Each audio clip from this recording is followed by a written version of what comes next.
আমাদের দেশের ধনীতম মানুষ তো মুকেশ আম্বানি, এটা তো আমরা মোটামুটি সবাই জানি। কিন্তু এই পৃথিবীর সবচেয়ে ধনী মানুষকে এই প্রশ্ন করলেও সবার আগেই নাম আসবে ইলন মাস্কের।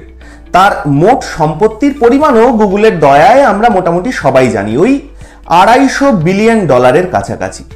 কিন্তু যদি বলি এমন একজন মানুষ ছিলেন এই পৃথিবীতে যার মোট ধন সম্পত্তির কাছে এইসব Elon Musk, Mukesh Ambani, Bill Gates এরা সবাই শিশু, চমকে যাবেন নিশ্চয়ই।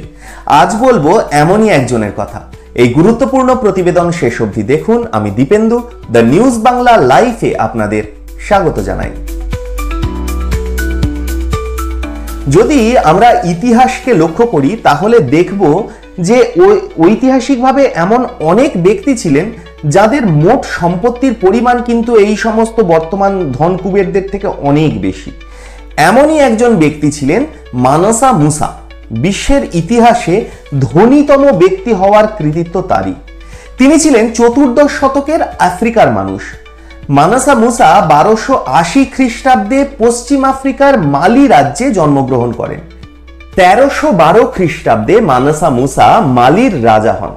তার আনুমানিক সম্পত্তির পরিমাণ ছিল $400 বিলিয়ন, যা এখনকার ধনীতম মানুষদের মোট সম্পত্তির প্রায় দ্বিগুণের কাছাকাছি। মালি সাম্রাজ্যের ব্যাপক পরিমাণ প্রাকৃতিক সম্পদ তার এত অর্থের মালিক হওয়ার প্রধান কারণ বলে মনে করা হয়। মানসা মুসার সাম্রাজ্যের দক্ষিণের দেশগুলোতে বড় বড় সোনার খনি ছিল, যেখান থেকে প্রচুর পরিমাণে সোনা উত্তোলন করা হতো। অন্যদিকে তার রাজ্যের উত্তরের দেশগুলোতে নুন উৎপাদন করা হতো, যা তখনকার সময় একটা গুরুত্বপূর্ণ পণ্য ছিল।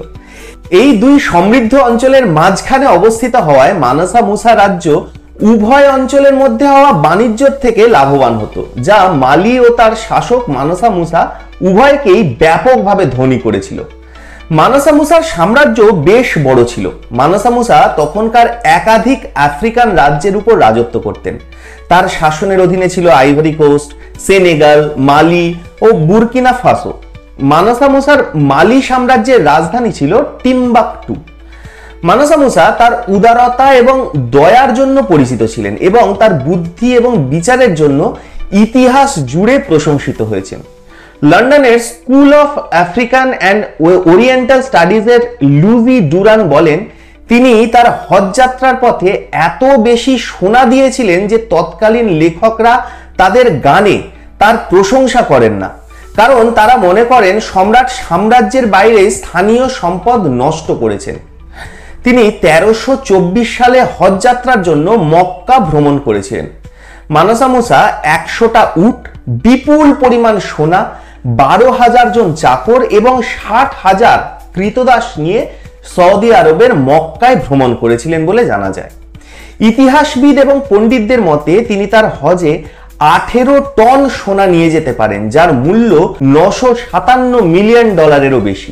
ভাবুন, এই সব মানুষ যদি আজকের দিনে জন্মাতেন তাহলে কত ভালোই না হতো, তাই না? আপনারা কি বলেন? আপনাদের মূল্যবান এবং গুরুত্বপূর্ণ মতামত জানান দ্য নিউজ বাংলা লাইভের কমেন্ট সেকশনে। আর দেখতে থাকুন দ্য নিউজ বাংলা লাইভ। দুর্নীতি রাজনীতির বাইরে এই ধরনের সব খবর জানতে চোখ রাখুন কেবলমাত্র দ্য নিউজ বাংলা লাইভে।